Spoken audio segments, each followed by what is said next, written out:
정보가 있는 시사 토크쇼 장윤선의 팟짱. 안녕하세요. 장윤선입니다. 오늘은 1월 23일 금요일입니다. 박근혜 대통령이 집권 3년차 내각과 청와대 개편을 전격 단행했습니다. 신임 총리 후보에 이완구 새누리당 원내대표를 내정했는데요. 뿐만 아니라 그 밖에 지난 신년 기자회견에서 밝혔던 것처럼 특보단을 신설해서 대개 검찰과 언론인 출신 등으로 특보들을 임명하기도 했습니다. 중요한 것은 그동안 문제가 됐던 김기춘 비서실장 그리고 청와대 문고리 권력 3인방 등의 거취였는데요. 대개 유임이거나 업무 조정으로 결론이 났습니다. 특히 이재만 총무비서관의 경우는 인사위원회 배석 금지 등의 조치를 내리는 것으로 마무리가 됐는데요.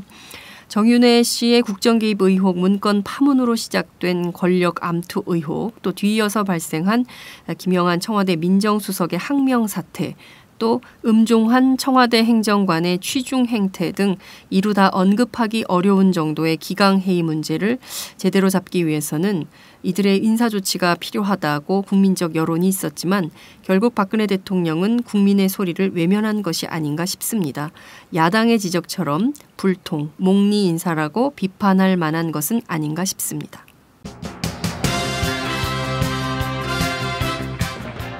오늘 팟짱은 모두 세 꼭지를 준비했습니다. 박근혜 대통령이 오늘 집권 3년차 내각과 청와대 개편을 단행했는데요.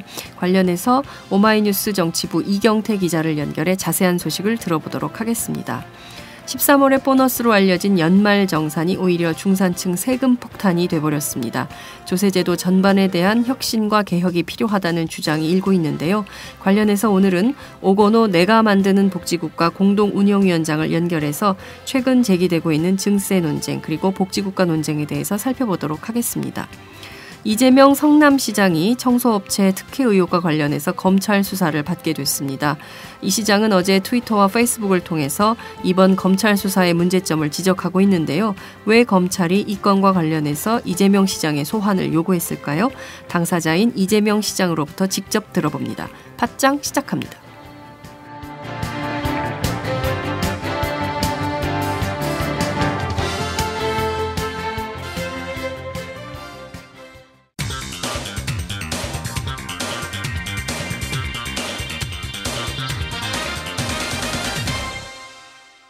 전혀 다른 뉴스.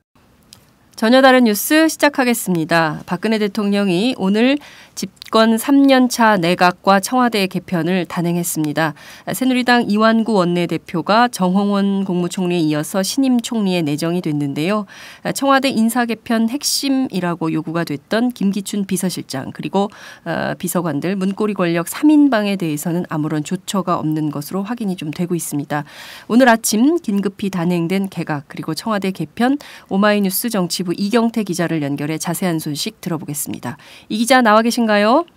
네, 안녕하세요. 이경태입니다. 네, 오늘 예고에 없던 개각, 청와대 개편이 단행이 됐습니다. 우선 내용부터 정리를 좀 해주시죠. 네, 오늘 청와대가 인적 개편과 일부 내각 개편을 발표했는데요. 네. 국무총리로는 이완구 새누리당 원내대표가 내정됐고, 그리고 청와대 수석에서는 정책조정수석으로 현정택 전 KDY 원장이 네. 신설된 자리로 들어갔고요. 네. 미래전략수석에는 조신 연세대 대학원 교수, 민정수석에는 우병우 청와대 민정비서관이 네. 됐습니다. 그리고 특보단을 박 대통령이 시정기자회견 때 얘기했죠. 네. 그 민정특보로는 이명재 전 검찰총장, 그리고 안보특보는 임종인 고려대 정보보호대학원장, 홍보특보는 신성호 중앙일보 수석논설위원, 사회문화특보는 김성우 SBS 기획본부장 이렇게 발표했습니다. 네. 정보특보 같은 경우에는 좀 논의가 있어야 된다라고 얘기를 했어요. 그래서 이제 이완구 총리 내정자와 상의 후에 소통이 잘 되는 쪽으로 인선될 것이다. 이런 얘기를 했죠. 네, 총리 그리고 수석 그리고 나머지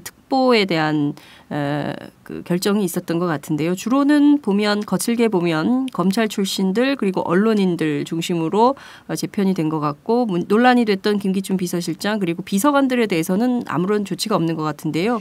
청와대에서는 그에 대해서는 좀 어떤 입장을 밝히고 있습니까? 일단 뭐 김기춘 실장에 대해서는 뭐 당분간 유임할 것이다 뭐 이런 얘기를 했어요. 네. 그리고 이재만 총무비서관, 정호선 제1부속비서관, 안봉훈 제1부속비서관은 실질적으로 수평 이동 뭐 이렇게 보면 될 것 같습니다. 거의 큰 변화가 없는데요. 네. 뭐 큰 변화라고 하자면 제2부속실은 폐지가 되고 네. 안봉근 비서관이 홍보수석실로 자리를 옮깁니다. 그리고 이재만 총무비서관은 그대로 직위는 유지하는데 네. 다만 이제 인사위원회에 배석하지 않도록 하겠다. 뭐 이 정도 조치네요. 네. 뭐 기본적으로 가장 그 인적 쇄신에서 포인트라고 봤던 부분에 대해서는 기대에 못 미치는 결과를 내놓은 거죠. 네, 말씀하신 대로 청와대 제2부속실의 경우에는 사회적 약자 그리고 소외된 계층을 보살피는 자리라고 했었는데 이 자리를 폐지함으로 인해서 그러면 앞으로 사회적 약자들이나 소수자들에 대한 것은 어느 부서에서 하게 되는 것인지 이 부속실을 폐지하게 된 이유에 대해서는 별다른 설명은 없습니까? 아직은 청와대 쪽에서 이 제2부속실을 폐지하고 나서 뭐 어떤 대안을 마련했는지에 대해서는 구체적인 설명이 없습니다. 네. 이후에 뭐 취재 결과를 좀 더 봐야 될 것 같은데요. 뭐 일단 조금 뭐 특이한 점은 여러 가지가 좀 있어요. 예를 들어서 민정특보에 이명재 전 검찰총장이 내정이 됐는데요. 네. 이게 좀 민정수석과의 충돌이 좀 예상될 수 있습니다. 왜냐하면은 우병우 청와대 민정비서관이 검찰 출신이고 그렇습니다. 이명재 전 검찰총장도 이제 검찰 출신인데 네. 실제로 이명재 전 검찰총장의 지휘를 받았었거든요. 우병우 수석이. 네. 이렇게 되면은 민정수석이 민정특보에게 오히려 상하 관계가 뒤집히는 그런 역전 현상이 일어날 수 있어서 충돌이 예상이 되고요. 예. 약간 특이한 거는 홍보특보 들어간 신성호 중앙일보 수석 논설위원 같은 경우는 87년 박종철 고문치사 사건, 네. 그때 특종 보도를 했던 기자입니다. 네. 뭐 이런 부분들이 조금 재밌는 부분이라고 볼 수 있고, 네. 기자들은 또 이제 뒷말 중에 좀 나오는 것들이 이완구 원내대표가 성균관대 출신이거든요. 네. 그래서 이 정부가 출범하면서부터 성대가 득세한다 뭐 이런 얘기 있었는데 네. 정원홍 국무총리에 이어서 이완구 국무총리까지 새 국무총리까지 성균관대가 되면서 이게 바로 태평성대 아니냐 뭐 이런 뒷말이 좀 나오곤 있습니다. 네. 이번 인사에서 좀 이렇게 직위나 이런 거에서 좀 문제가 생길 여지가 있을 것 같은데 그러면 특보하고 수석이 더 위에 있고 특보가 아래에 있는 자리입니까? 아니면 이게 수평적 관계인가요? 뭐 어떻게 되는 겁니까? 이게 뭐 명백하게 상하 관계라고 할 수 없지만 특보는 말 그대로 자문을 하는 역할이거든요. 그렇죠. 자문을 하는 역할이고 수석은 정책이라든가 뭐 이런 것들을 주도해야 되는 입장인 거죠. 네. 근데 이게 MB 정부 때도 특보단이 있었지만 이게 옥상호 비판을 받았던 게 그렇습니다. 이게 사실 뭐 수석들이나 장관들이 제 역할을 해야 되는 건데 특보가 그 위에서 좌지우지한다 뭐 이런 게 되면은 결국엔 또 이제 공식 의사 결정 라인이 흐트러지게 되고 네. 논란이 있을 수밖에 없는 겁니다. 뭐 이런 것들이 이번에 민정수석과 민정특보 구성에 있어서 약간 충돌이 발생할 수 있다.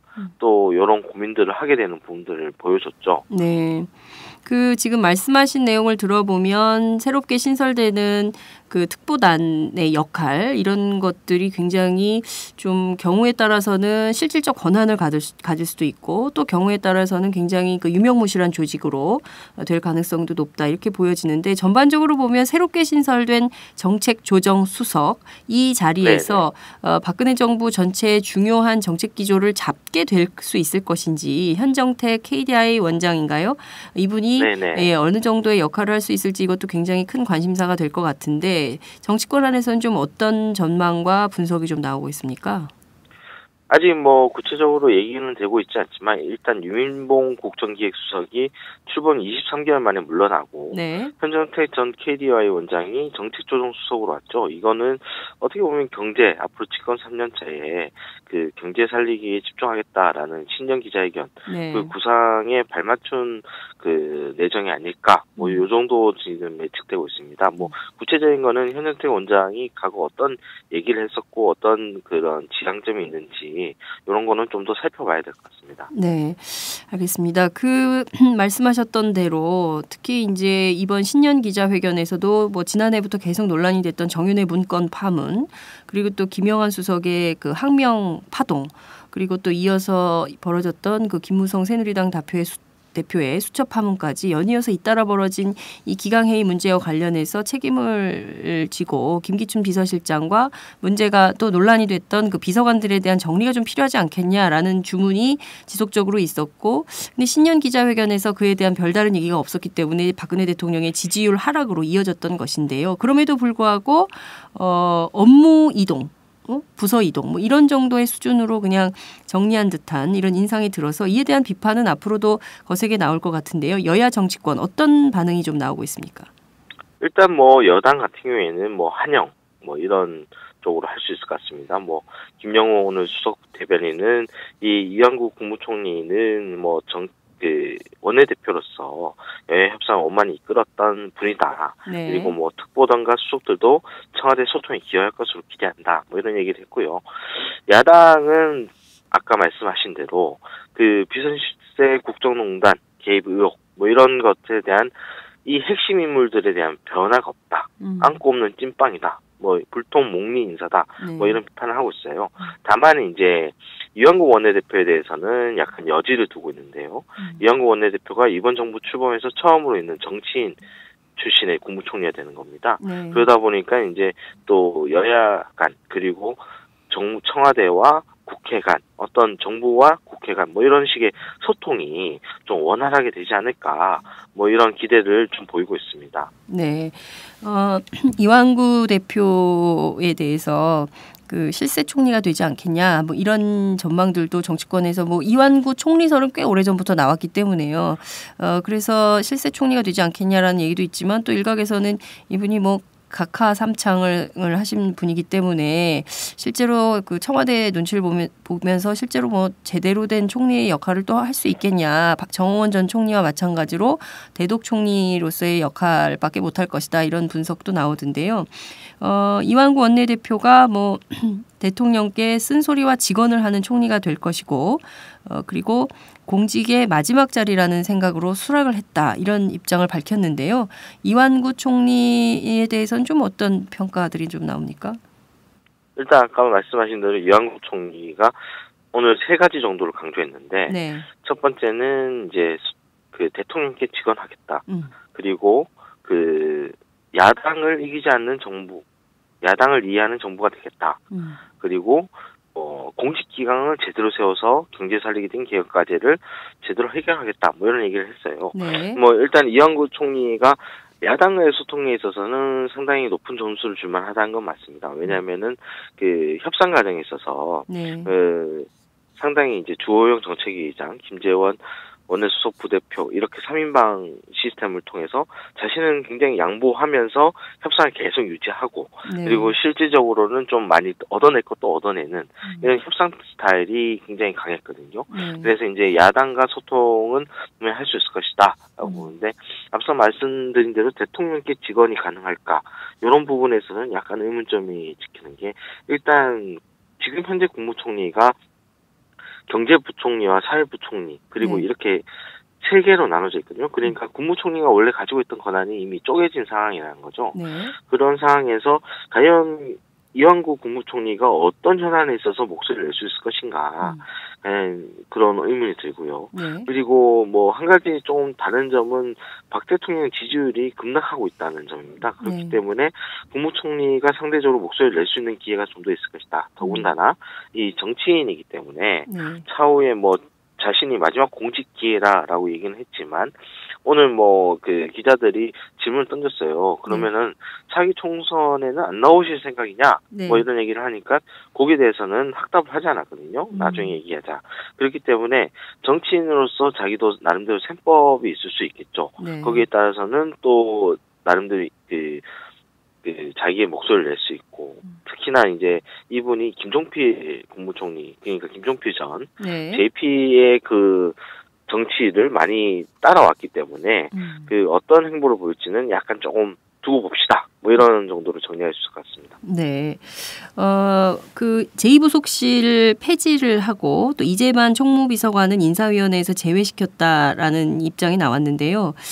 인사위원회에서 제외시킨다고 해서 인사 개입을 안 하는 것은 아니지 않습니까? 이런 것들이 실질적으로 청와대 내부에서 어떤 실효적 조치라고 볼 수 있는 것인지 이것은 어떤 평가가 좀 나오나요?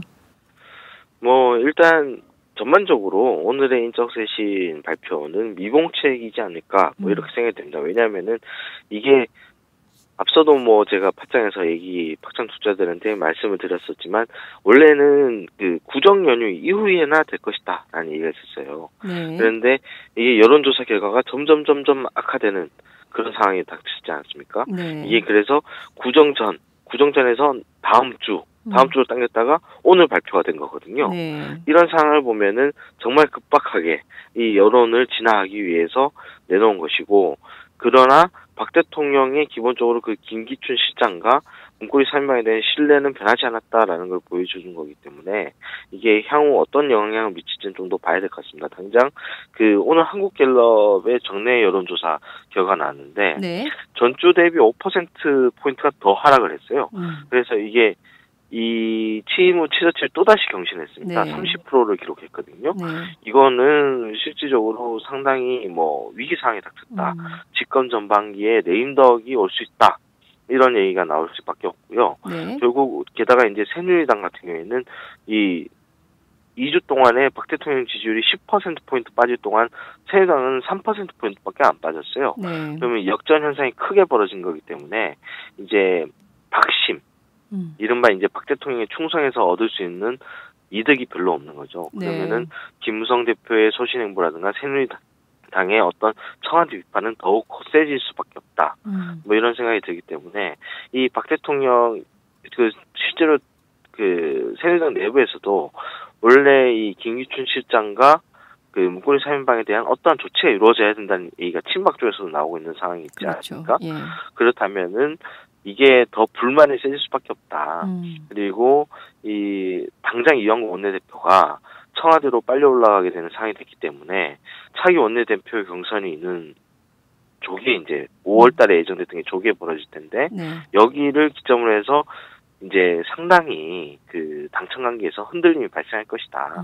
그러면은 그 청와대도 추후에 이제 이완구 원내대표 들어오고 나서 개각을 할 때라든가 그리고 이제 그 김기춘 실장이 계속해서 사의를 표명해왔던 부분들 이런 부분들을 감안한 후속 조치 뭐 더 내놓지 않겠느냐. 원래 오늘 발표하기 전에도 3단계 개편 논의 나오고 있었거든요. 일단은 일부만 발표를 한 다음에 소폭 개각을 하고 그 뒤에 인적쇄신하고 뭐 이런 식의 그랬는데 오늘은 그냥 예열 단계, 뭐 미봉책 요 정도로 평가할 수 있을 것 같습니다. 네. 그 말씀해 주신 대로 그 어찌됐든 연말정산 그 폭탄이 워낙 그 세게 있었기 때문에 이것을 뭐 어떻게든 좀 여론을 좀 그 환기를 좀 방향을 바꾸는 차원에서라도 청와대의 인사 개편 또 개각을 서둘러서 하지 않을 수 없었던 이유가 있었던 거 아닌가라는 생각이 좀 들기도 하고요. 앞으로 이제 전국 진단까지 쭉 해주셨는데 말씀하신 대로 청와대의 힘은 빠지고 새누리당의 힘은 더 커지는 이런 전국이 좀 마련이 되지 않을까 싶은 생각도 듭니다. 그 과정에서 박근혜 정부의 정책이 지금까지 고수해왔던 방식을 계속 고집하기는 또 어려운 그런 상황이 올 수도 있겠다. 이런 생각이 좀 들기도 하네요. 오늘 말씀 잘 들었습니다. 여기서 마무리하겠습니다. 감사합니다. 감사합니다. 네, 지금까지 오마이뉴스 이경태 기자와 함께했습니다.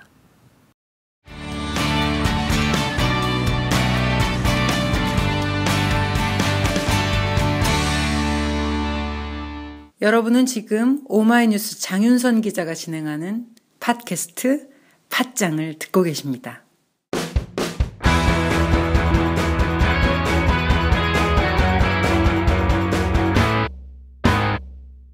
색깔 있는 인터뷰. 색깔 있는 인터뷰 시작하겠습니다.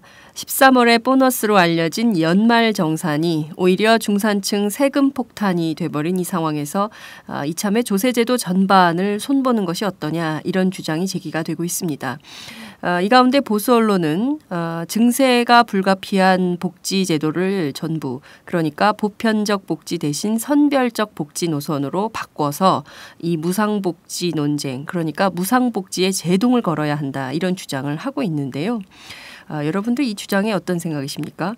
오늘은 오건호 내가 만드는 복지국가 공동운영위원장을 연결해서 최근 제기되고 있는 증세 문제 그리고 복지 논쟁에 대해서 살펴보도록 하겠습니다. 위원장님 나와 계신가요? 예, 안녕하세요. 네, 저희가 처음 모시는 것 같습니다. 예, 그렇군요. 네, 고맙습니다. 예. 우선 그 연말정산 논쟁이 뜨겁게 계속 번지고 있는 상황인데요. 정부가 우선 급한 불을 끄겠다며 연말정산 대책으로 내놓은 각종 그 새로운 대안들이 있습니다. 우선 5, 6월 사이에 소급 적용하겠다 이런 주장을 해서 또 다른 논란을 낳고 있는데요. 정부가 새롭게 내놓은 이른바 연말정산 대책 어떻게 생각하십니까? 큰 틀에서 네. 저는 이제 이번 지난 2013년 소득세제 개편이 소득공제에서 세액공제로 바뀐 거 아닙니까? 네. 이거는 이제 전향적인 개편이라고 보고 있고요. 네. 이번 보완 대책에서도 소득공제로 다시 원상회복하는 건 아니고 네. 세액공제 방식을 이제 추가하는 거죠. 확대하는 거기 때문에 네. 그런 원리가 계속 관철된 거는 그거는 다행이라고 생각이 들어요. 네. 그런데 아까 소급 적용은 저는 굉장히 우려스럽고요. 왜냐하면 지금 연말정산 중이지 않습니까? 네. 그러니까 한 시민단체가 굉장히 좀 자극적인 사례들을 발표해서 그게 언론에 그대로 검증되지 않은 상태로 국민들한테 알려지다 보니까 네. 필요 이상으로 논란이 증폭된 건 있지만 네. 지금 1,600만 명의 근로소득자들의 연말정산 결과가 어떻게 될지를 네. 실제로 보고 분석하고 그래서 진짜 큰 문제가 발생했으면 그거에 따른 보완 대책의 강도를 정하고 네. 이건 진짜 올해부터 소급 적용해야 된다라고 또 그런 여론이 크다면 네. 그때 소급 적용을 결정해도 돼요. 네. 근데 저는 소급 적용이 법정 안정성을 해친다는 원론적인 우려도 있습니다만은 네. 아직 결과가 어떻게 나올지도 모르는 이걸 두고 정부가 또 하루 사이에 소급 적용까지 발표하는 거 보고 네. 세제 행정은 조그만 각도 변화에도 사실 민심들의 동요가 큰 거 아닙니까? 그렇습니다. 그래서 세 행정은 대단히 신중해야 되는데 네. 이게 일부 언론에서 요새 청와대의 지지도가 떨어지고 네. 보고를 앞두고 이런 정무적인 의도 아니냐라고 해석하는데 저는 그런 근거가 있다고 봐요. 새 행정을 이렇게 네. 경솔하게 하는 게 참 아쉽고요. 네. 그다음 두 번째는 저는 사실 이렇게까지 연말정산 사태가 불거질 일은 아니었는데 일단 네. 물은 엎질러졌어요. 네.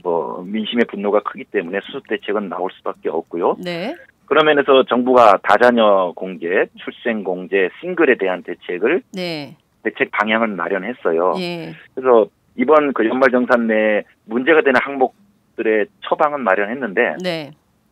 사실 많은 근로자들이 이번에 분노를 표한 이유는 연말정산 결과에 따라 몇만 원, 물론 이제 몇십만 원 가시는 분도 있겠습니다만은 그 몇만 원 손익에 대한 반응만 있는 건 아니었다고 봐져요. 저는 우리나라 세제의 과세 형평성, 조세 정의 이런 거에 대한 오래된 분노, 네. 정의감이 이번에 같이 표출된 것이기 때문에 네. 진짜 이번에 연말정산에서 표출된 민심을 제대로 읽는다면 네. 이번에 몇 개 항목의 보완 대책을 마련하는 게 아니고 과세 형평성 개혁을 종합적으로 마련해야죠. 네. 소득세제 내에서 왜 근로소득만 건드립니까?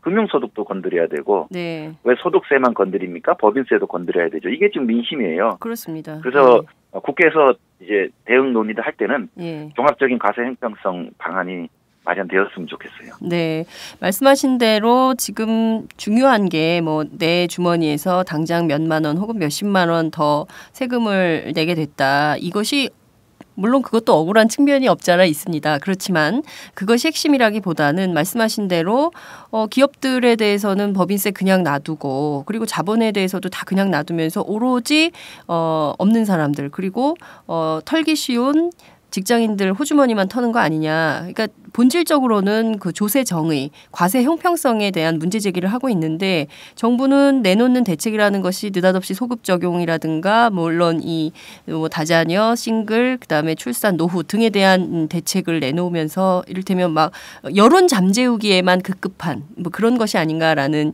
비판도 제기가 되고 있는 상황인데요. 말씀하신 대로 전반적으로 그러면 조세행정 그 조세제도 전반을 좀 뜯어고치자라고 한다면 도대체 이게 굉장히 오랫동안 쌓여온 문제들, 그야말로 박근혜 대통령식으로 표현하자면 적폐가 쌓여 있을 텐데 이걸 어디서부터 어떻게 바로잡아야 된다고 생각하십니까? 근데 이 조세 정치는 지극히 계층적, 계급적 이해관계가 반영되지 않습니까? 네. 예를 들어 뭐 무역 정책이라든지 경제 정책은 그 계층별로 그것에 미치는 손익 효과가 사실 학문적으로 굉장히 분석을 해봐야 되지만 세금은요. 네. 바로 내 호주머니에서 얼마 나갈지 바로 계산되기 때문에 계층적 계급적으로 그 대응의 강도가 매우 강합니다. 네.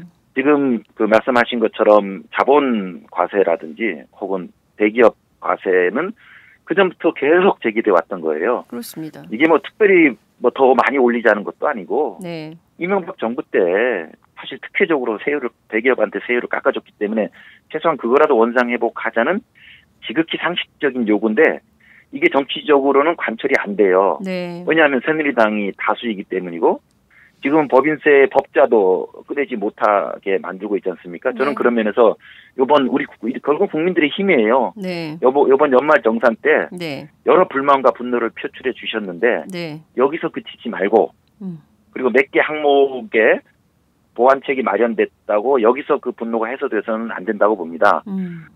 야당이 지금 법인세 인상을 관철시킬 힘이 없어요. 국회에서는. 네. 국민의 힘입니다. 그래서 이번에 연말정산에서 발생한 여러 합리적인 에너지가 바로 조세정의 아닙니까? 네. 저는 국민들이 이번 기회에 네.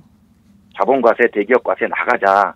이쪽으로 이제는 목소리를 많이 모아줘야 될 것 같아요. 네. 그러면 비록 그 야권이 의석에선 소수일지라도 국민의 힘을 믿고 네. 요번에 진짜 한번 대기업 과세든 금융소득 과세를 한번 해보고 싶네요. 예. 네, 말씀하신 대로 이 금융소득 과세, 대기업 과세에 대해서는 정부, 특히 최경환 부총리를 비롯한 새누리당 관계자들이 그러니까 입도 못 열게 말도 못 꺼내게 하는 상황입니다. 그리고 정치권 안에서 경제 활성화를 해야 되기 때문에 대기업 과세는 절대 있을 수가 없다라는 주장을 계속 하고 있는 것이거든요.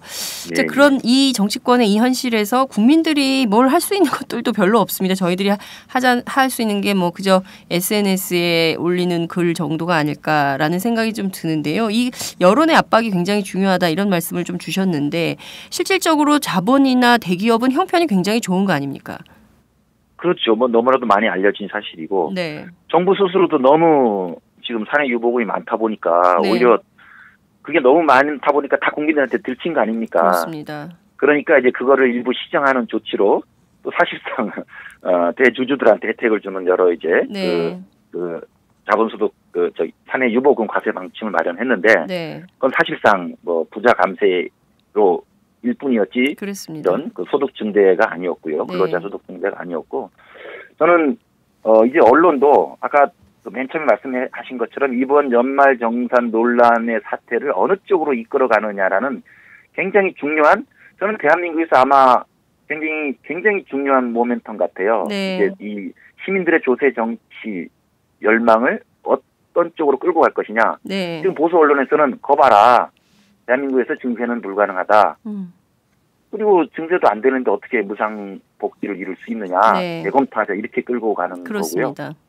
거고요. 저는 이제 뭐 보수 언론이 그렇게 가는 거에 예상되었던 것이기 때문에 네. 좀 개혁적인 언론들은 이 에너지를 과세정의, 네. 조세개혁으로 가야 되고 저는 정당 조직도 네.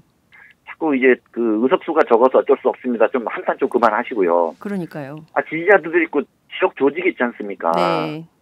조직에서 강연회도 하고 모임도 갖고 촛불도 하고 해야죠. 그리고 시민단체 노동조합 조직도 있지 않습니까? 네네. 대한민국에 그래도 시민운동이나 노동운동의 전통이 꽤 있는데요. 네.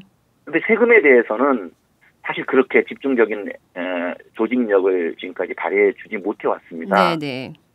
이제 시민들이 세금에 대한 관심이 커졌지 않습니까? 네네. 저는 그래서 진짜 세금 정의 세우기 국민운동본부 못 만들 일이 없지 않습니까? 저는 아마 많은 국민들이 동참하고 여러 네. 활동에도 참여하실 거라고 기대해요. 저는 그래서 빨리 이런 테이블 만들어가지고 네. 이제부터 본격적인 그 과세정의 증세 논의를 해야 되고요. 사실 이렇게 해야 지금 보편복지도 지속 가능한 뿌리를 내릴 수 있습니다. 네, 말씀하신 대로 사실 대기업들 사내유보금 무려 560조 원이나 쌓아놓고 이것에 대해서 돈을 풀지 않고 있거든요. 이 돈을 네. 가지고 사실 뭐 사람에 대한 투자도 하고 그리고 또 그 사람들 채용하고 말이죠. 그리고 뭐 이런 것들에 대해서 전혀 이른바 그토록 보수 언론 그리고 정치권이 주장하는 경제 활성화에 쓰이지 않고 있고 그냥 그 금고에만 쌓여 있는 돈인데 이 돈은 그냥 그대로 놔둔 채로 오로지 그 일반 서민 중산층에 대해서만 과세를 늘려나간다는 것에 대해서는 정말 제가 기억하기로 우리나라에서 세금 문제에 대해서 이 정도로 여론이 폭발적으로 비판적인 적이 있었나 싶은 생각이 들 정도로 굉장히 뜨겁게 논쟁이 붙고 있는 것인데 말씀하신 대로 뭐 과세 정의를 위한 국민운동본부 이렇게 만들어서 하는 것도 중요하지만 대부분은 또 정치권이 결단을 해야 되는 측면도 있는 것 같습니다. 예컨대 자본 과세, 특히 이제 금융소득 과세 문제 그리고 대기업 과세 이것을 어떤 이번 세법 개정안에 2월에 이제 세법 개정안 논의가 진행이 될 텐데요. 이 세법 개정안에 어떤 방향으로 어떻게 좀 담겨야 된다고 보십니까? 구체적인 내용요. 네. 일단 법인세로 가면 네. 뭐 소득세도 마찬가지입니다만은 이 직접세는요. 네. 세율과 공제 감면 이 두 축으로 이루어져 있습니다. 네. 법인세는 이 두 축을 다 손봐야 돼요. 세율과 공제 감면. 예. 예. 그래서 이제 대기업한테 적용되는 세율이 현행은 22%인데 네. 이명박 정부 이전에는 25%였죠. 노무현 정부 때 25%였죠. 그렇죠. 이거를 이제 예. 부자 감세 때 대기업 감세로 깎아준 것이기 그렇습니다. 때문에 일단 세율을 22%를 25%로 원상 회복하는 거. 네. 이건 지극히 상식적인 요구이고요. 네. 예. 그다음에 이제 감면을 손봐야 되는데 요번에 소득세에서는 이제 공제라고 부르고 네. 이제 법인세에서는 감면이라고 부르는데요. 네. 공제 제도를 많이 전향적으로 손봤지 않습니까? 네, 네. 그러니까 법인세에도 감면을 손봐야 돼요. 올해 네. 연구개발 투자 세금 감면이 3조 원이에요. 무려 3조 원. 3조 근데 원이요. 중소기업들은 연구 투자를 많이 못하기 때문에 사실상 잘 나가는 기업들, 삼성전자 이런 데서 연구 투자 개발 세액 공제를 거의 많이 가져가는데 네. 대기업들도 스스로 실토하지 않습니까? 왜 투자 안 하느냐? 네. 경기가 불투명해서 사업이 불투명해서 안 한다고 네. 해요. 맞습니다. 저는 뭐 일부 타당한 근거가 있다고 봐요. 예. 즉 뭐냐 하면 투자세액 공제를 많이 해주면 하고 적게 해주면 안 하고 그런 게 아니라는 거죠. 투자세액 공제는 투자를 독려하기 위한 건데 네. 지금 현재 대기업들의 투자 행태는 세금을 더 깎아주고 말고 해서 영향을 받는 게 아니고 스스로의 사업 전망에 따라 하는 거예요. 그리고 이미 글로벌 경쟁에 노출돼 있기 때문에 본인들이 알아서 합니다. 그렇습니다. 필요하면. 네. 여기에 왜 3조 중에 한 2조 원 정도는 대기업한테 가는데 이걸 왜 우리 국민들이 세금으로 그쪽에 줄 필요가 있겠습니까? 그래서 그 법인세에서는 세율을 원상 회복하고 네. 특히 연구투자 개발 세액 공제 한 3조 원에 이르는 것들을 상당 부분 드러내는 법인세 개혁이 필요하고요. 네. 우리나라는 근로소득에 대한 세제는 굉장히 치밀하게 설계되어 있는데 네. 금융소득은 너무 널널해요. 네. 주식 양도소득도 그렇고 파생소득도 그렇고 그리고 또 금융소득에 대해서는 또 다른 소득은 다 종합해서 누진적으로 적용하는데 금융소득에 대해서는 네. 2천만 원이 넘어야만이 종합과세 하고 있죠. 그래서 네. 여러 가지 불합리함이 많기 때문에 네. 진짜 이 근로소득만큼 촘촘하게 네. 금융소득 설계하고 네. 법인세에서 세율, 감면, 손보고 네. 뭐 이러면 네. 국민들이 박근혜 정부를 박수 쳐주고 지지율을 올려주겠죠. 박근혜 네. 정부가 지지율을 올릴 수 있는 좋은 방법이 있는데 왜 이걸 안 하시는지 모르겠어요. 그러니까요. 지금 오건호 위원장께서 제시하신 방안만 그대로 시행을 해도 국민적인 찬성 여론이 굉장히 높아질 것 같은데요. 이 정도로 되면 지금까지 계속 정부 재정이 적자다, 세수 확보가 안 된다라고 주장을 하는데요. 법인세를 22%에서 25%로 상향 조정을 하고 그리고 이제 지금까지 받았던 대기업 R&D, 그러니까 연구개발 투자에 대한 것들을 좀 감면했던 것을 다시 원상 회복한다거나 이런 방식으로 했을 때 거둬들일 수 있는 세수는 어느 정도나 예측할 수 있을까요? 세수는 세율을 3% 올리면요, 1.5% 올리니까 한 5, 6조 원 정도 네. 마련될 것 같고요. 예. 감면에서도 이제 여러 감면이 있습니다만 네. 제일 큰 게 연구투자개발 세액 감면이기 때문에 네. 그거에서 대기업분만 드러내도 한 2조 원 정도 만들어질 수 있죠. 네. 그래서 한 6, 8조 정도. 네. 아주 최상의 치죠. 모든 게 완벽하게 됐을 때. 네, 네. 6에서 8조. 저는 그래서 한 2, 3년 정도 유예 조치를 두면 단계적으로 해서 네. 한 해에 한 3조, 그다음에 5조, 한 7조 마련하도록 네. 대기업들도 준비를 해야 되니까. 네, 네. 그러면 상당한 금액이죠. 네. 그래서 지금 기초연금에서 추가로 한 5조 원 늘었고 네. 또 보육에서 한 3, 4조 원 는 것 같은데 네. 보편복지가 확대되면서 네. 이런 금융소득 과세나 법인세 정비로도 정비하면 지금 박근혜 정부가 부족한 재정은 마련이 돼요. 네. 그러니까 근데 문제는 이제 저희 내가 만드는 네. 특별하게 과세 조치를 더 늘리지 않는다 하더라도 말씀하신 대로 법인세만 과거 노무현 정부 때로 원상회복을 하고 그 R&D에 대한 대기업분만 줄인다 하더라도 6에서 8조 원을 마련할 수 있으면 이걸로 충분히 복지 예산 확보하고도 남는 거 아닙니까? 그러니까 지금 박근혜 복지 수준에서 더 큰 복지는 아니다 하더라도 지금 수준에서 저희 같은 이제 복지 시민 단체는 더 앞으로 가자. 그럼요. 예. 아동수당도 도입하고 기초연금도 올리자. 예. 그러니까 이런 지금의 박근혜 복지를 감당하기 지금 돈이 없어서 35조 원씩 중앙정부 적자고 지자체도 난리 아닙니까? 네네. 그래서 아마 올해도 또 복지 재정 가지고 논란이 커질 텐데, 네. 요 법인세를 정상화시키면 현행 박근혜 정부에서 복지 재정이 부족분이 이제 안정적으로 채워질 것 같고요. 네. 그리고 보편복지 세력이라면 또 앞으로 가야 되니까 네네. 이제 법인세 이상으로 부동산 과세라든지 네. 저희는 아예 복지 목적세, 사회복지세 도입까지 얘기하고 있는데 네네. 2단계로는 이런 논의까지도 더 확대되었으면 좋겠습니다. 네. 지금 보면 1단계 논의 과정에서 과거에 좀 내던 만큼의 법인세만 낸다 하더라도 지금 박근혜 정부가 추진하려는 복지는 충분히 할 수 있는 것인데 그조차도 안 하고 있기 때문에 더 앞으로 나가자는 주장에는 힘이 안 실리는 이런 상황인 것 같기도 한데요. 앞서 지적해 주신 대로 보수 언론들은 한국에서 증세는 어려우니 이렇게 그 조세 저항이 심각하니까 이참에 그동안 주장해왔던 박근혜 정부가 얘기했던 보편적 복지는 이제 버리고 선별적 복지로 다시 돌아가자. 과거처럼 그렇게 선별적 복지를 하면 저소득층 혜택은 늘어나고 굳이 세금 더 안 내도 된다. 이런 주장을 하고 있는 것 같습니다. 이런 보수 언론의 주장 어떻게 생각하십니까? 예상되었던 거죠. 애초부터 보편복지가 탐탁치 않았는데 네. 워낙 국민들이 복지 열망이 커지니까 네. 박근혜 대통령조차도 대통령 선거 때는 사실상 거의 그렇습니다. 보편복지 비슷하게 기초연금은 야당 후보보다도 더 세게 그렇습니다. 내놨던 거 아닙니까? 네네. 그러다가 이 탐탁지 않았던 보편복지를 어떻게든 좀 흠집을 내야 되는데 네. 이제 기회가 온 거죠. 재정이 부족하니까. 사실은 조세 정의를 스스로 방치해서 발생한 문제. 네. 근데 이거를 이제 핑계로 복지를 재검토하자 그러고 최근에는 그 보육시설에서 아동 학대가 발생하니까 이거조차도 무상보육 때문이다. 이렇게 또 말을 하더라고요. 진짜 그 문영표 복지부 장관이 그런 얘기를 했죠. 이게 상당히 복지 행정의 수장인지 참 모르겠습니다만 저는 그래서 국민들한테 물어보세요. 지금 네. 그래요. 복지 재정이 부족해요. 그래서 그래서 지금까지 이루어진 무상보육 이제 자부담으로 갈까요? 지금 사내유복은 수백 주씩 싸고 있는 대기업들한테 세금을 요청해서 그걸 가지고 이 보편복지를 지속가능하게 가져갈까요? 한번 여론조사 하면 솔직히 국민들이 어디에 손을 들겠습니까?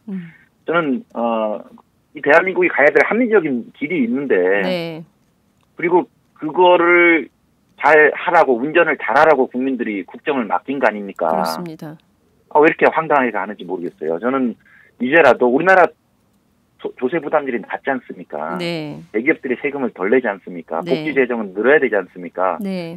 이런 현실의 진단과 시대적 과제가 분명하면 국정 책임자들이 이렇게 가야 되는데 저는 이번 연말정산 논란 이후 정부가 만약에 이런 민심을 제대로 읽지 못하고 다시 거꾸로 가는 오히려 보편복지를 훼손하는 방식으로 가게 되면 정부는 아마 그렇게 가도 된다고 또 안이하게 생각할지 모르겠지만 진짜 네. 민심의 철퇴를 맞을 수도 있어요.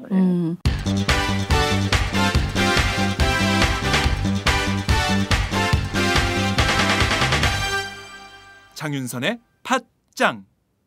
그렇죠. 이게 나오던 게 안 나오면 이게 타격이 크거든요. 그런데 당장 그럼요. 예, 말씀하신 대로 무상보육 관련해서 이게 박근혜 정부가 박근혜 대통령이 후보 시절에 약속했던 것이거든요. 그리고 고등학교까지 무상교육하겠다라는 그렇죠. 것도 예.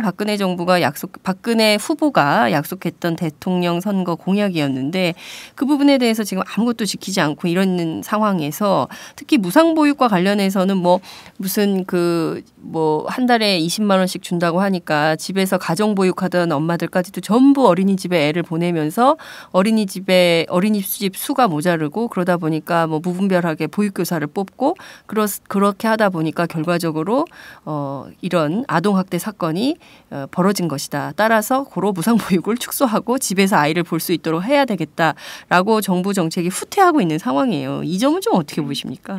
그거는 네. 2년, 3년 전 얘기예요. 그때는 그 지적이 나왔고요. 네. 일리가 있었어요. 왜냐하면 아이를 어린이집에 보내면 이제 보육료 지원을 받으니까 네. 본인 부담금이 이제 많이 줄어드는데 보내지 않으면 아무 혜택이 없는 거죠. 네.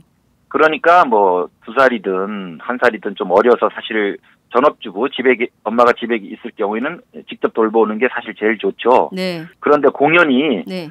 다른 집은 무상보육 혜택을 받는데 이제 또 상대적으로 손해를 본다는 생각이 들 수도 있겠지요. 네.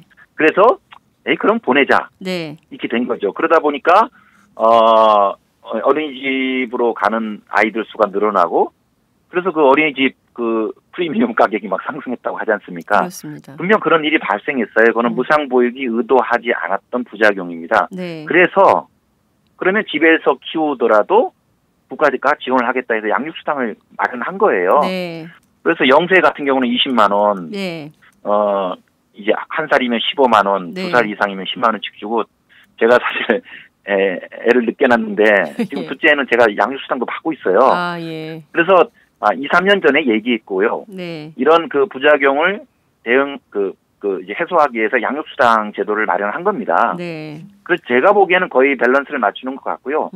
만약에 금에도 불구하고 필요 이상으로 어린이집에 보내고 있다는 생각이 들면 양육수당을 일부 상향시키면서 그 제도의 밸런스를 갖춰가면 되는 거예요. 네. 그러라고 정책이 있는 거고 네. 또 복지부를 우리가 만들고 공무원들 월급을 주는 거 아닙니까? 그렇습니다.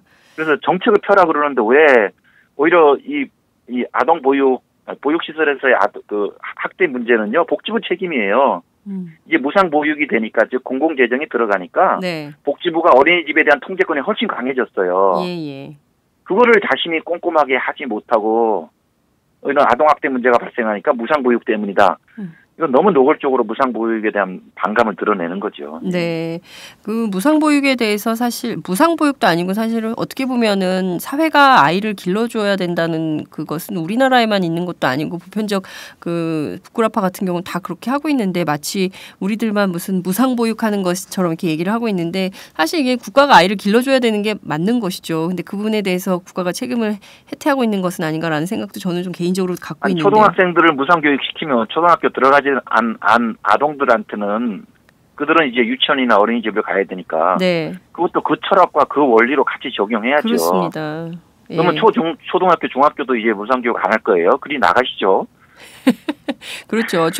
초등학교 그리고 박근혜 대통령은 고등학교 무상교육도 하겠다고 했던 분입니다. 그것도 하겠다 그래놓고 지금 시작도 안 하고 있습니다. 그렇습니다. 지금 3년 차인데 언제 하려고 하는지 알 수가 없는 이런 상황인데요.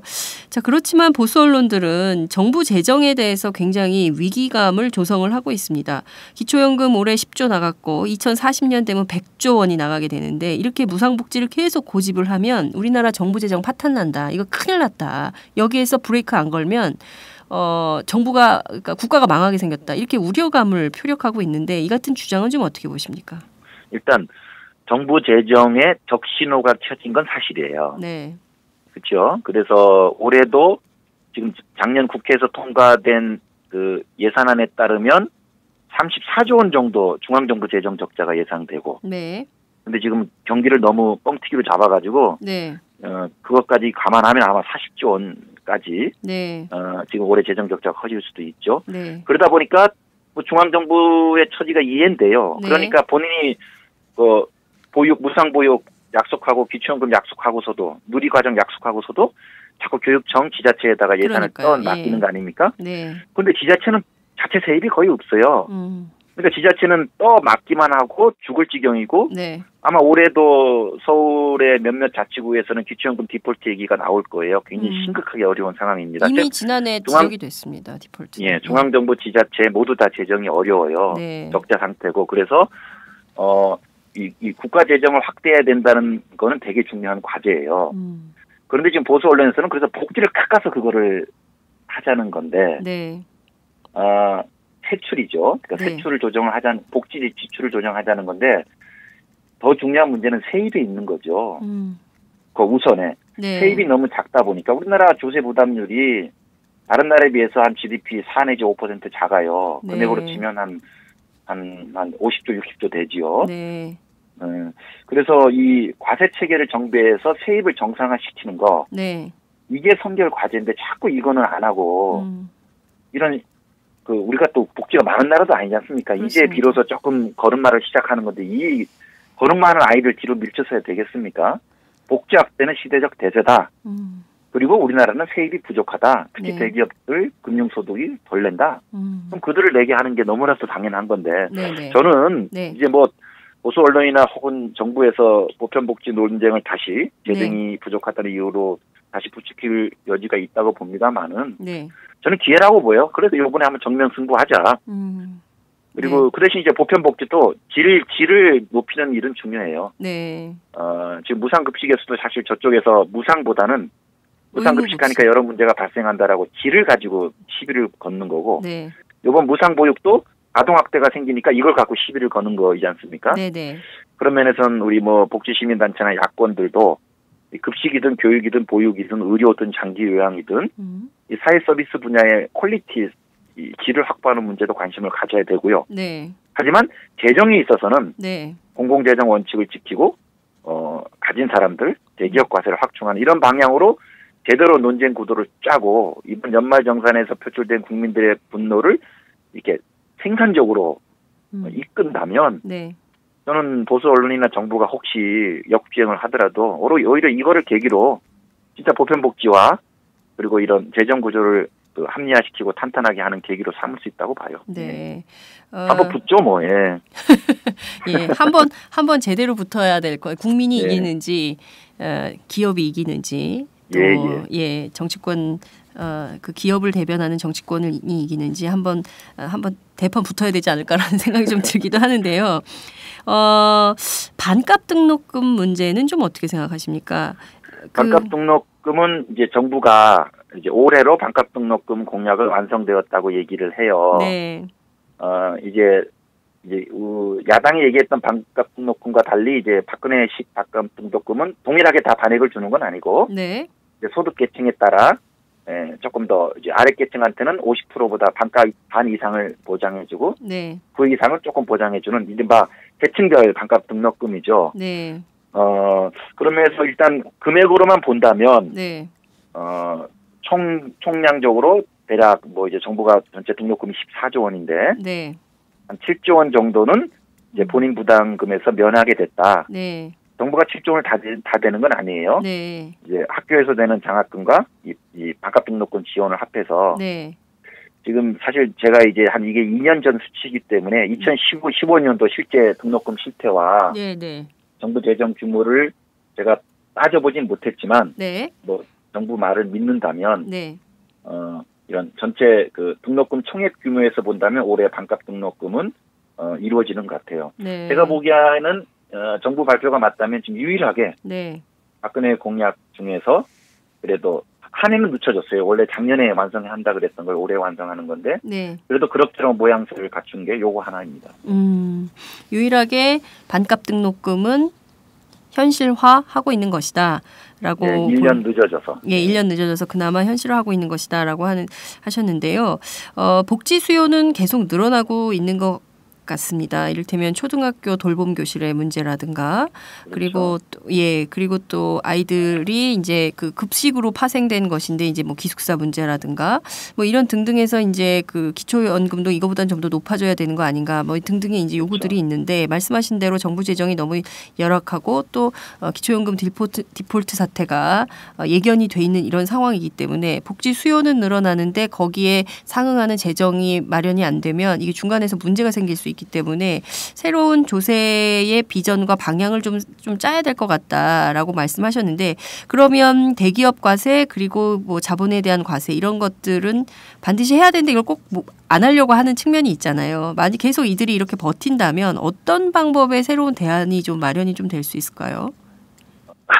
전혀 없는 것일까요? 예. 국회의 힘만으로는 안 되기 때문에 아까 제가 국민운동본부를 말씀드렸듯이 이런 조세에 대한 국민들의 열정을 조세개혁 에너지로 가는 그런 대중적인 국민운동을 펼치자 이렇게 제안 드린 거고요. 저는 지금 이제 저희 말씀 대화 중에 이제 그 대기업 과세가 많이 강조됐지만 저는 소득세도 더 내야 된다고 봐요. 우리나라 소득세 수가요. OECD 기준에 비해서는 굉장히 작습니다. 그러니까 서민들도 덜 내고 있고 부자들도 다 덜 내고 있어요. 다 같이 덜 내고 있다. 예, 저는 그래서 저희가 대기업들한테 세금을 더 내자고 강력하게 얘기하기 위해서는 이제 법인세는 기업한테 주어지는 거고 개인들한테는 소득세이지 않습니까? 저는 소득세에 대해서도 조금 전향적인 인식 변화가 필요하다고 봐요. 왜냐하면 요번에 예를 들면 5천만 원, 6천만 원 구간에 뭐 이들을 중간계층이라고 치죠. 그럼 이분들 세금이 좀 늘었어요. 몇만 원씩 늘게 되는데 저는 이거에 대해서 야권이 복지국가를 얘기하면서 세금 폭탄 운운하는 건 이게 사실 이제 조세 저항을 부추기는 거 아닙니까? 이건 좀 맞지 않다고 봐요. 왜냐하면 뭐 자녀세액 공제나 출생 공제나 이런 걸 대대적으로 지난 2013년 소득세법 개정 때 손본 이유가 무상보육의 전면하고 관련이 있는 겁니다. 지금 현재 250에서 500만 원 정도 연 모든 계층 아주 최고 부자도 다 애가 있으면 국가로부터 지원을 받고 있어요. 그러니까 자녀 관련돼서 세금을 깎아주는 것들은 조금 정비하자 이런 겁니다. 그러니까 요번에 세금만 보면 중간계층들이 일부 늘지만 자녀 관련돼서 무상보육 혜택을 감안하면 수십 배 오히려 지원이 는 거죠. 저는 그런 면에서 중간계층들도 자신의 과세 능력에 맞춰서 조금 내고 그 대신 누진적으로 부자들한테 더 내게 하는 거죠. 요번에 그 소득세 개편이 그런 거였어요. 중간계층이 2만 원, 3만 원 더 내고 8천만 원 버는 사람은 30만 원 더 내고 1억 버는 사람들은 100만 원을 더 내고 3억 버는 사람들은 뭐 거의 한 300만 원, 그 이상은 800만 원 외에는 굉장히 가파른 누진도를 가지고 있는 건데 그 시작 출발점이 5천만 원대의 사람들도 조금 더 내게 했던 건데 사실은 이게 무상보육하고 결합돼 있었던 저는 이런 방식 왜 5천만 원도 몇만 원 더 넣냐 서민인데 이렇게 대응하는 것보다는 이들이 한 몇만 원 더 내는 걸 지렛대로 해서 부자들한테 요번에 세금을 더 부과하는 세제 개편이었어요. 소득세 편이. 이런 식으로 한번 아예 더 가버리자. 그래서 내가 5만 원 더 내고 20만 원씩 아동수당 받으면 우리 부모님 기초연금 20만 원이 30만 원 오르면 더 좋은 일 아니겠습니까? 그래서 이 세금에 대해서도 자꾸 이제 세금이 물론 불편한 것이긴 하지만 이런 아주 그냥 저항하기보다는 그리고 또 정치권이 그냥 조세 불신을 부추기기보다는 이제는 그 개인 소득자들도 조금 누진적으로 더 내서 재원을 마련하고 또 이런 걸 기반으로 대기업한테도 떳떳하게 더 내라 임마 이렇게 얘기하고 뭐 이런 방향으로의 조세 논의가 앞으로 좀 펼쳐졌으면 좋겠어요. 말씀하신 대로 사실 이게 뭐 담배값 올리고 그다음에 뭐 자동차세, 주민세 올린다고 하면서 뭐 싱글세는 도입 안 하겠다고 했던 정부가 연말정산 해보니까 실질적으로 싱글세도 도입이 된 것이나 마찬가지고 뭐 이렇게 계속 가면서 결국 뭐 금융소득이나 임대소득 이런 기업에 대해서는 전혀 세금을 물리지 않는 문제에 대해서 다들 불만이 갖게 된 것 같다라는 생각이 좀 들고요.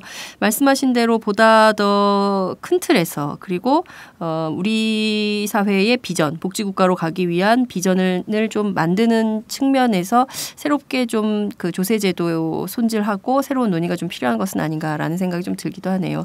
오늘 말씀 여기까지 듣도록 하겠습니다. 혹시 끝으로 한 말씀 부탁드릴까요? 아닙니다. 많이 얘기한 것 같고요. 이제는 세금 폭탄론 대신 어떻게 복지국가에 맞는 조세 체계를 만들 것인가? 그리고 기업은 기업대로 개인은 개인대로 어떤 책임을 할 것인가? 복지는 권리이면서 사실 책임을 수반하는 거 아닙니까? 네. 공평한 정의로운 책임을 가질 수 있는 그런 전형적인 논의를 위한 세금 테이블이 만들어졌으면 좋겠고, 박근혜 대통령도의 후보 시절에 네. 적절한 국민 부담과 복지 수준을 논의하기 위한 국민 대타협위원회를 만들겠다고 공약이 있어요. 이제 그것을 내놓을 때입니다. 네. 예. 전형적인 세금 논의로 갔으면 좋겠어요. 네. 이게 뭐 일방적으로 무상복지 그만하자라는 것이 아니라 전향적으로 조세 정책을 어떻게 가야 될지 그 비전을 밝히는 큰 사회적 대화기구 같은 것들이 만들어 본격적으로 추진되어야 할 때다. 이런 말씀을 주신 것으로 정리하도록 하겠습니다. 오늘 말씀 감사합니다. 예, 고맙습니다. 네, 지금까지 내가 만드는 복지국가 오건호 공동운영위원장님과 함께했습니다. 안녕하세요. 장윤선의 팟짱 애청자 여러분. 저는 김병기입니다. 전에는 편집국장이었는데요. 지금은 10만인 클럽 회원이자 본부장 맡고 있습니다. 그런데 10만인 클럽이 뭐지? 이렇게 궁금해하시는 분들 많으실 겁니다. 오마이뉴스에 자발적으로 구독료를 내는 시민들의 모임입니다. 지금 매월 후원해주시는 분이 몇 명이죠? 8,000명이요. 그럼 앞으로 몇 명을 모아야 합니까? 10만 명이요. 참, 갈 길이 멉니다. 그런데 조중동 구독자는 많게는 100만. 이래서 진보 언론 살아남을 수 있을까요? 10만인 클럽 후원으로 만들어지는 팟짱 응원하고 싶으시다고요? 지금 전화주세요. 02-733-5505로 전화하셔서 내 손번호 274를 꾹 누르세요. 오마이뉴스 기사의 모든 기사 하단에 동그란 주황색 배너를 누르셔도 됩니다. 여러분들의 참여로 팟짱이 웃음소리 더 커질 수 있습니다. 감사합니다.